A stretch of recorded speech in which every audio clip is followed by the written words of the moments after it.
weather form. Others struggling a little bit more, like Hamad Al Sahuti yesterday, the Qatari wildcard, as he was in his home round, who took a podium. Now full-time rider, he's 16th on the grid, but yesterday came through to 4th. So we could expect another bit of a jumble in this race too. Yeah. And as talked over, Shinya Ozawa there waving to the camera. That's our points leader. Shinya qualified 7th on the grid for yesterday's race in those wet conditions. It was worth pointing out actually, and was Ranto the second highest Indonesian on the grid. I mean, those conditions were so wet, really favourable to the Indonesians and Malaysians and perhaps some of the Thai riders, you could say. Classic, isn't it? Yeah. Yes, meanwhile, you look at someone like Cameron Swain down the very bottom of the grid. He actually finished up in 11th spot, nearly on the top 10 of the grid. He told me yesterday he barely got his knee down in the wet before that qualifying. Yeah, you can imagine those conditions, certainly a challenge. Well, this is all part of it in the Age Talent Cup, though, isn't it? Those new skills that you learn. Let's get a full rundown of the starting grid then. Almon Adaki takes off from first, Hakim Danish second place, Gun Mie in third. Then you got Indonesian home heroes Fadila and Riswanto, Thompson alongside them, Ozawa, Hafi and Laungplio, the Thai rider from Buriram, down in 9th position. Got his first finish of the season yesterday, 6th position. Great stuff. Nicholas Wakamatsu and Puetasan in the row 4. Then Putra, Izdahar and Trihardika, Al Sahuti, Tranduk Thai, the Vietnamese rider, and Akbar, another Indonesian there on the 6th row. Kuntal, the Indian, and then Cameron Swain down the bottom. We were 21 riders heading into this weekend, but we're now 20, unfortunately. We are, unfortunately, yep. Veda Ega Pratama, Indonesian and home hero, of course, here at Mandalika. He took part in the pre-event parade on Wednesday, got to meet the president and ride 4 kilometres along the streets of Jakarta in that incredible event. Sadly, though, did break his wrist before we saw the lights go out for race 1, so he's not been able to get any points this time around on home turf. But as we said yesterday, he will have another chance later in the season. Yeah, he performed so well in the wildcard appearances at the end of last year with World Superbikes, so it was a real exciting prospect to see him here this weekend, but unfortunately not. He'll have to wait a few more months for that. He will, and best wishes to him. Get well soon if you are listening and with us. We hope to see you back on track as soon as possible. Well, let's take a look at the track then as we go on this warm-up lap. We're heading through turns 3 and 4 now. This is part of the newly resurfaced section. It's quite slippery, potentially, if it, when it dries up from having rained, but clearly we've not had any rain overnight. This is now the flat-out section from turn 4 all the way to turn 10. Even though they're getting their knee down, they can keep their bikes absolutely pinned through here. That turn 8 is where Carter Thompson went down yesterday, and you got the short square out of turn 9 to turn 10, a key overtaking spot. Yep, it is indeed, and we should talk about the conditions as well as the track. Once again, nice dry race it's looking like for these guys, but to me anyway, manually, by which I mean just walking around outside, feels a little bit more humid maybe than it did yesterday. It's super warm on Sunday morning, but yeah, this track is just beautiful, and as you can see, there is a bit of a line now that you can see there, that darker patch that's the racing line, so it is certainly getting better bit by bit, and I don't think we've had any rain to ruin the grip that was accumulated yesterday. No, I think it's been dry overnight. The main thing for this race, as plenty of them found out, the likes of Gun Mie and Carter Thompson, they do not want to diverge too much from that racing line. It can be very precarious for them, but that's a risk you've got to take if you want to make some overtakes. Turn 16, very inviting, as is turn 17 here. Yeah, it's a stunning last little sector, that, isn't it? So, yeah, we'll see what it brings us this time around. Yesterday, surprisingly little drama in that podium fight on the final lap. So yeah, we'll see what race 2 has in store. Yes, I think Fadila might have decided, well, I've got a podium, so we don't need to do anything brash and send it down the road. Potentially. There is Hakim Danish, yesterday's race winner, number 13, the Malaysian, starting from second on the grid. Almon Adaki alongside him. There is Gun Mie in third. Will be hoping for a much better performance here today. So the man with the red flag will depart from the front of the grid. The lights will come on and will burst into life once again here in Mandalika. We're getting ready to race in the Asia Talent Cup. Race 4 of 2022 is go, and it's a great start from Danish. Little bit delayed from Amonadaki. It looks like Danish will be getting the whole shot once again here in Mandalika. A trio of riders neck and neck, all three, nearly 4 abreast. The number 21 of Izawa just behind them, slotting into third, but it's Danish, yesterday's winner, who takes the whole shot. It is indeed, yeah, so a bit of a dream start then, and I'm sure Amonadaki will be ruining that, as if Danish gets out front, chances are he may be able to just pull the pin straight away given the pace we saw yesterday. But Adaki nevertheless, good start even though it wasn't the whole shot, so you did see him struggle a little bit more off the line in Qatar. Yeah, that's a pretty impressive start from all three of them, and they're keeping Danish in check at the moment. This is that flat out section then. Gumbier, got to be cautious when it gets down towards turn 10.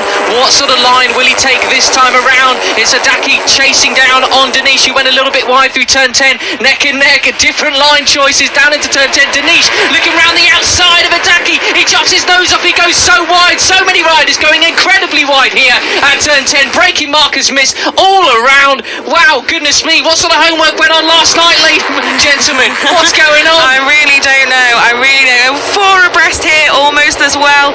Crikey, yeah, that was almost like they all put the corner in a different place there, wasn't it? Yeah. But Danish, super ambitious and aggressive and making it work as well. So the number 13 in the lead still, and Mie so far, much better Sunday for the Japanese rider in second. Well, they might as well have gone surfing. They were so far offline at turn 10. If you actually went a little bit further, you would have actually gone into the sea, Jen. So keep it tiny next time around. The biggest loser in that sort of section, though, was Adaki. He's been pushed all the way back to, I think, now 5th. So out front, coming round to complete the first lap, we've got Danish versus Mie, 2 veterans of the class now. Mie with 3 podiums here last year. He's just got to stay on the thing, and I think he could be in a run for the win. We've got Izawa chasing them down on his own in third place, I should say. But this race will be far from over. It will be far from over, and we saw a few feints there yesterday, and that time not quite enough room to get it done either. But it's already all go, isn't it, in the ATC? But we do have quite a gap between this duel for the lead and then Izawa in third, and then some more daylight back to that big freight train. Some definitely different line choices being taken then from Danish compared to Gun Mie there. Danish going a little bit wider through that turn 3 and 4 section. Mie keeping it a bit tighter, a little bit neater, chasing him down. I wonder what sort of move he'll be looking to make as we approach turn 10 once again, as Fadilla goes very wide at turn 8. The Indonesian rider gets absolutely swamped. I think that was, well, the number 3, Rizwanto, who gets pushed wide. We got Wakamatsu, the number 2, there in towards turn 10. It's a huge group there fighting for 4th position, because we've still got Izawa on his own in third, chasing down these two. Mie has now taken the lead. Yeah, he has. Well, that's interesting then. The number 5 obviously wanting to get out ahead, and so far Danish obviously in this duel for the lead, and with a bit of a gap back to that freight train, and Izawa on his own in the middle, but so far not able to quite break away or start to do so. Who's that who's gone down there? The number 24. Oh, that's Zachary Akbar, another Indonesian wild card. Yeah, that's a shame then, especially when you're a wild card, and it'll be maybe we'll see him back on track later in the season. We are yet to see, but yeah, so at least rider okay, we can easily see there, so maybe he'll be able to get back in the race and get a bit more experience. But over the line then, here we go, and it's still Mie in the lead, the number 5. Much better day already for the Japanese rider, with a good few more laps under his belt, and I think he's going to hang on to it here. He is, and it looks to me as well like Izawa has just made a little bit of progress into that gap. Correct, he has. Over that lap, it went from about 9/10 of a second, well, then back up to 1.1, but back down to 9/10 of a second once again then. So he could well be in the running for this victory overall, which would be very crucial for the championship, especially considering your race winner, Gun Mie, is fairly down in the standings now, following his crash yesterday. 5th place, 33 points, compared to Shinya Izawa's 55. Yeah, absolutely. And we could see as well, last time over the line, Gun Mie set a 1:44.809. Yesterday, it was only Danish who was in the 44s. Correct me if I'm wrong, but we've already had a couple there on that last lap round from Mie and from Izawa with a 44.9. So much hotter pace from more than just Danish on Sunday so far. Wow, that was Wakamatsu, I think, the number 2, almost losing the front there. Well, Frank, if there's any sort of consolation, this was the race leading move from Mie in towards turn 10. Much better line choice, pushing Danish rather wide wide there. That was the other point I was going to make. How many riders we've seen going way offline but keep it upright this time around? So clearly conditions much more favourable this time around this morning. Yeah, it would seem so, wouldn't it? But the number 5 then still in the lead at the moment, but it looks like Danish starting to line up a move here, but I don't think he yet. I think got a little bit pulled in there and seemed a little bit indecisive whether he was going to go for it or not. But Izawa very much on the scene there now, and it's a three-way fight for the win. Yeah, you saw that little look from Danish as he headed round the very, very tight turn 16. He knows that the championship leader, the rider just in front of him in the standings, is there now, and that was the fastest lap of the race so far from Izawa, a 1:44.5.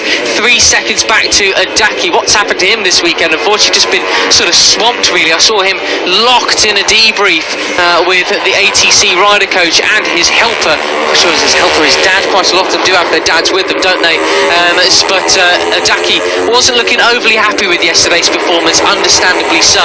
But hey, for a rookie, P4, I'm not complaining. Yeah, exactly. I think it's one of those, isn't it? Like with Scott Ogden yesterday, like in Q2, and then like, oh god, absolute disaster. I'm like, it's really not though, is it? These rookies just expect so much of themselves, and obviously Iatc and Izawa were the 2 race winners in Qatar, although in reverse order of how I just said them. So, you know, it started incredibly well for the 2 guys this season, but patience, learning is key, as well as winning and podiums. You know, it's all about progress in the Asia Talent Cup. So, yeah, good to see Iatc having to fight it out today, and still upright, the number 14, getting a few more laps under his belt after that crash yesterday. Well, I tell you what, he's got 2 ATC riders from last year. Faris Putra has sadly gone down. I'm not quite sure where that is. Oh, well, the number 8's up and okay. Turn 10, so at the end of that little squirt, what's happened here? Just way offline, unfortunately. Too much front braking. Down he went. I was going to say, Fran, I mean, this is absolutely critical for Izawa because he's got 2 Asia Talent Cup riders from the year before up in front, but fortunately he's okay. And we've just seen, is that Carter Thompson has gone down? We've just had it on our timing screen. Is that a mistake?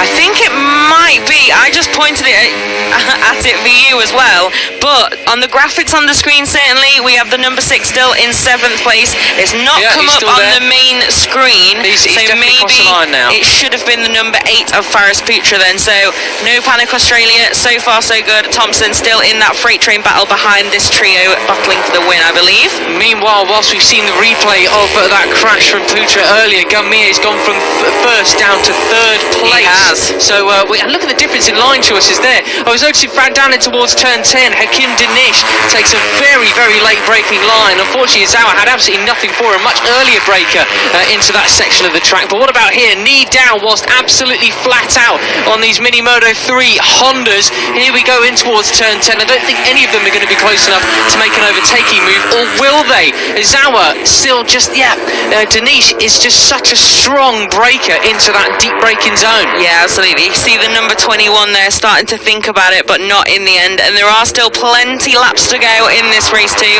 so there is no need to be that hasty as maybe a lunge there would have been. But yeah, it's interesting, isn't it, watching these 3?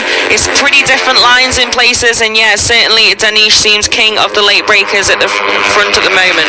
Well, as the live championship is out there, if it finishes in this order, you'd have Danish 3 points behind Izawa in the standings. Al Sahuti a bit further down. So this is a really crucial classification we've got at the moment for the overall championship standings. There's a long season to go yet, of course, but this is that's already starting to get nearly a race win's worth of points behind the positions of 3 and 4 in the championship if it stays as it is now. Yeah, exactly. It is quite a chunk, isn't it? And as well, with quite a long break coming up for the Asia Talent Cup, psychologically, I'm sure there are a lot of guys in this field who want to at least sign off these first couple of races with a really, really solid result, especially the likes of Iatc and Mie, who had a bit of a difficult Saturday. But fastest lap then that time around was Hakim Danish, as you can see on your screen, a new all-time lap record. So it's a few tenths better than Gunmie's practice time that was previously top of the pile.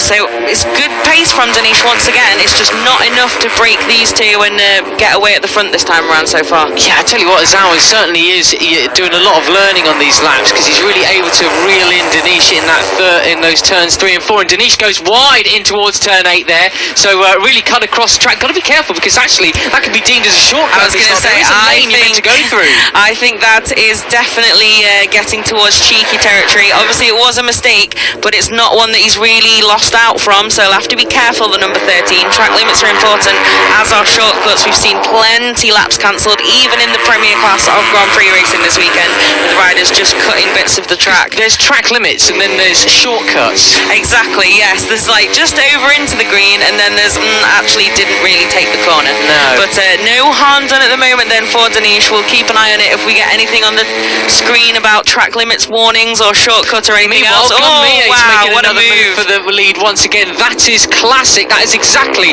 what this sort of section of the circuit was designed for. Moves like that, and that was just executed to perfection from the three-time podium finisher here in Mandalika. It was indeed. That was very nice stuff from the number 5 then, and he's back in the race lead. Let's see what the others have got for him at the moment. I think he's going to make it into turn 1, but obviously I can be immediately proved wrong. This is the Age of Talent Cup after all, as exactly. we go in towards turn 1. So no, I was right this time. No, yes, absolutely. Well, it's about time we're both right about something for once in occasion. We've been doing it for 4 years now, haven't we? So let's take a look at the line choices here. You can see Hakim Danish just loves that little bit wider line. Mie so much tighter there and just takes that different line choice in towards turns 4 now and heading out onto this long flat out run here. Keep an eye on how they go through turns 8 then, because that's where Danish went wrong last time. This is the chasing group. You got Wakamatsu from Indonesian, podium finisher yesterday for Dilla, and Iatc just behind them. Yep, and Carter Thompson in that group as well, so it definitely was an error earlier, and the number 6 remains on track, although Son's orange helmet making life a bit more complicated.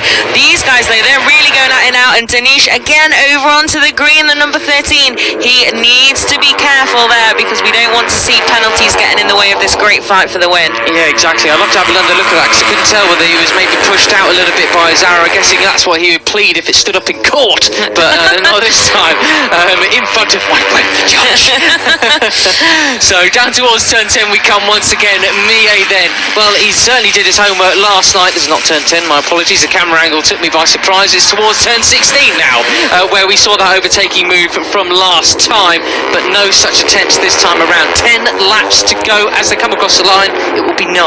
It will indeed. So you can see Danish there maybe thinking about that nice little pickpocket move, but not that time around. They're a lot closer to the back of the number 5 this time though, and I wouldn't be surprised if we see some attacks into turn 1. Who is going to come out on top in the shuffle of the braking zone? Azawa through. Wow, that was Azawa, a proper dive, wasn't it? And didn't really leave any room left for Mie to take him back through, did he? I was worried Danish was also going to go for it there, but no, nice move there from the number 21 into the race lead then.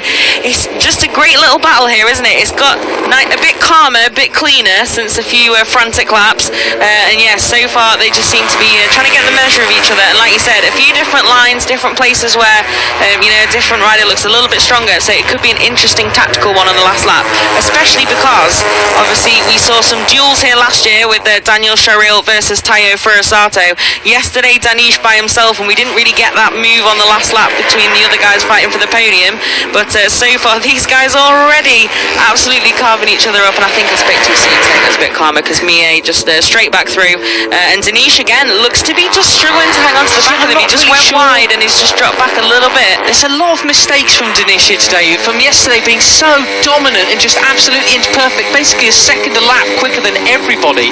So just a lot of errors in this particular race, so could be a bit of fatigue maybe coming in, or, well, not sure really. So yeah, it's a bit of a strange one. He may just be a little bit bothered that he's got so much company at the front after that performance yesterday, but especially Azawa, because Mie, we didn't know, he was an unknown quantity after he crashed on lap 1 yesterday, but the number 21 looked like he'd have to really pull something special out the bag to stay with Danish today, and he has done so. So impressive stuff from Shinya Azawa overnight to come out in this race. And look behind. I was going to say, yes, he is still there, but I think Danish might be able to get a little bit closer here and into the braking zone. I keep saying breaking point, it's not really English, but as you were at the front, and let's see if Danish has cut that gap a little bit with that slipstream. Oh, I thought Azawa was going to nab as at well. Mie at the front then. That was an interesting different line choice. He's such a smiley character, Azawa, isn't he? But, well, a smiley assassin, you could say. I think he's international National Smile Day as well. So yes, but that was Dinesh seemed to caught back on the front of these guys this time around. As he came across the line, well, he was half a second adrift from Izawa just in front of him, but now he's clawed back a tenth or so. But this flowing section is so crucial to absolutely nail, because you can really make some time if anybody makes a mistake, as Dinesh found out the hard way a few laps ago. Yes, absolutely. It really can mess with your lap time, can't it? If you lose that momentum and just mess up those sections, because the corners fit together so wonderfully that you just have that concertina effect, really, don't you? If you fluff one bit, you're in it for the long haul, unfortunately.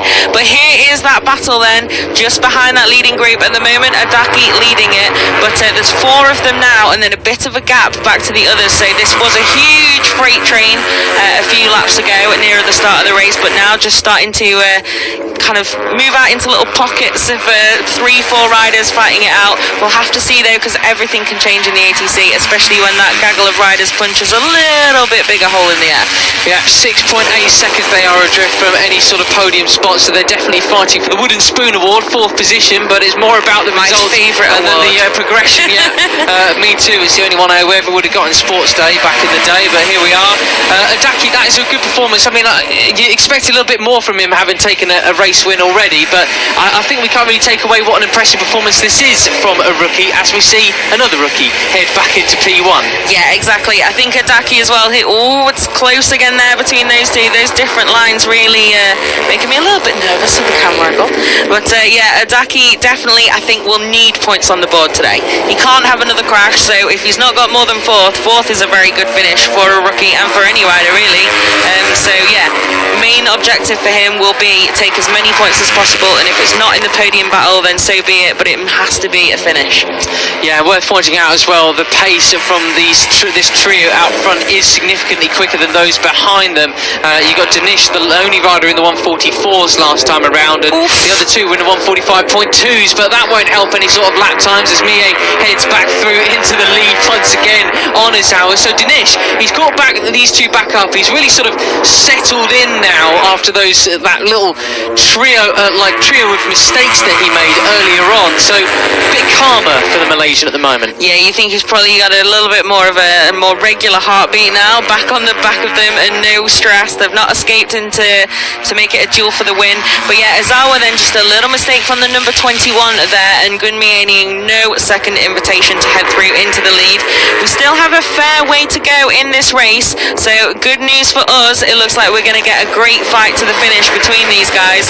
But yeah, I don't know, we can't call it at the moment, can we? Gunmie though, seemingly a little bit less flustered than the others. We've not seen too many mistakes today from the number 5. It's a really solid job, because let's not forget, Iatc needs that finish, but so does Gunmie, because he also crashed out yesterday and took 0 points. I think he's about to lose the lead though. Yeah, that is really impressive from Izawa. That sort of moved the difference in line choice there. Gotta say, just perfectly executed once again. You can almost tell the difference from the start of the race to the end of it, how much he's learned just following these 2 with a year of extra experience on these bikes under their belts, and also more laps around this circuit too. Yeah, I was wondering about Iatc off the start. Obviously at the time the Japanese rider had trying to stay ahead of Hakim Dinesh and losing out, but then I thought, well, if you do follow him, obviously with the advantage he had yesterday, maybe he'll unlock some secrets to Mandalika. But no, it wasn't to be for the number 14, and at the moment these guys seemingly needing no help from the Malaysian to stay at the front of this race, and really close again there. It's still 5 laps to go after this one, guys. Let's keep it nice and calm. Yeah, that was a real noticeable difference in the way that Izawa was braking out towards turn 10 than it was earlier on. He couldn't have any answers for Mie or Dinesh, who were trying to make an overtaking move around the outside no less earlier on, but that time he just sort of let his brakes off. That was just brilliant. You're seeing visual learning here in the Edge Telecom, which is what this series is frankly all about. It is, absolutely. It's all about the progress, like winning podiums, that's all great as well, of course, but it's also about the progress you make throughout the season. And yeah, speaking of progress, Gunmie making some more there. Yeah, absolutely nailed that drive out of turn 14 and through turn 15, making that overtake stick towards turn 16. We're back on the new section of asphalt that we got there. You can see it's much darker than before. That's what caught a few riders out yesterday. This first section, you can't, if it has rain, you can't see any damp patches because it's pretty much the same colour. No such problems today though with the dry weather. the tone of the race is starting to change, Fran. 5 laps to go, and it's looking a little bit more about jostling for position rather than pulling out a lead ahead even more from the 4th place, who are now 8 seconds back. Yeah, they've pulled out that gap bit by bit, haven't they? And it's definitely a podium to lose for these guys. So hopefully we won't see any drama and we'll get a nice clean shuffle to decide this race. But yeah, it's getting a little bit more frantic at the front, isn't it? Especially the number 21 of Azawa and number 5 of Gunmie looking a little bit more elbows out, aggression, ready to really take it to each other. But we'll see how we get. Oh yeah, you see, just for once proving me right. Number 21, really different line there, but I think Mie's got it covered. He has indeed. That was a cracking camera angle. We've not really seen that one before. No, I was. That was someone really enjoying that a lot up there.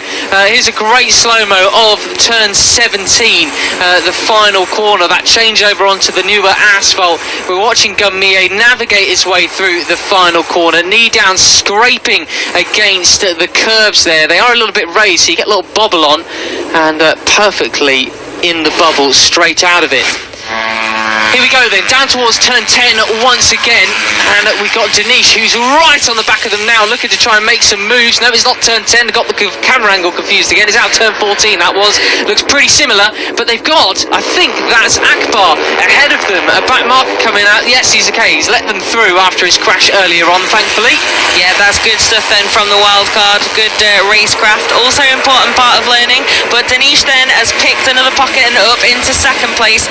Maybe the Malaysian is ready to try and push and get in the battle at the front again, elbows out, because it was quite the Azawa Mie show for a couple of laps there with the Malaysian just hanging back.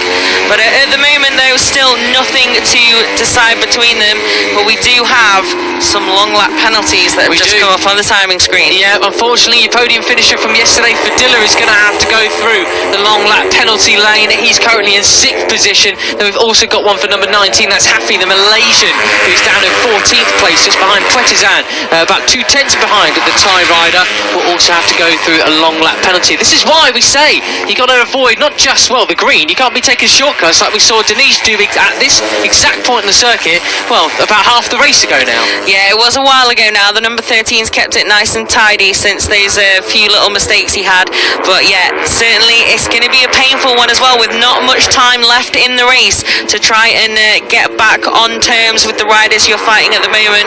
That long lap penalty is going to certainly put a dent in Fadilla's finishing position and Hafi as well. Wow. So we'll see, but so far so good for the front runners. I think Danish is obviously just making a couple of errors rather than trying to be too cheeky. Well, he nearly made got away with it. He did indeed. In turn 12, he had a big twitch going through there. We saw a few MotoGP riders go down at that point on the circuit yesterday. Lost a bit of ground, a bit of drive out of turn 14 into this 15-16 sort of combined corner that they've got. So inviting for an overtake. I'll be fascinated to see, and I'm sure plenty of Moto3 riders in the World Championship will be eager to see what sort of overtaking moves are made into that section, how the race is won exactly, because there are a variety of options that you've got in that final section. There are indeed.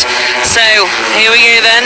There's 3 more after this one, but Gunmie then moving to try and take the lead, but no, Danish then keeping it nice and tidy, the number 13. He leads once again. There you can see the confirmation of the long laps for Fadilla and Hafi, but and we've still got a group of 4 battling here then. I think that's the Iatc led battle for 2nd. Correct. So the yellow helmet of Wakamatsu, which is always a dead giveaway. But yeah, there we go, number 14. Wow. There we go. God, that was like a late decision. Yeah. Goodness. So through he goes, and unfortunately that is his battle for 4th pretty much over and done with. 3 laps to go. Ain't no chance with this sort of pace. So he will be going for that. And who was that? That was Mie, who nearly did the full Carter Thompson from yesterday. You've got to be so careful with your line choice there, but he won't get penalised for that because, well, unfortunately he's lost so much time already. Can he get settled once again though? Because he's not actually lost that much ground. He's not lost as much as you'd think, given that he even had his hand in the air like, I'm off here, I'm off. But nicely saved then from the number 5, a little bit dramatic. Is this a replay already? Yeah. Wide. He just a little bit offline. Wide, like just a little bit, a metre or so, and you are nearly over the bars. He presence of mind to raise your hand in that situation as well always blows my mind. Everything goes in slow motion at I'd that sort still of just speed. be panicking and maybe just lightly screaming to myself. Yeah. But yeah, nicely saved then from the number 5. I'm sure he's had a bit of a spike of adrenaline from that. Let's see if he can just settle back down and tag back onto the back of this duo.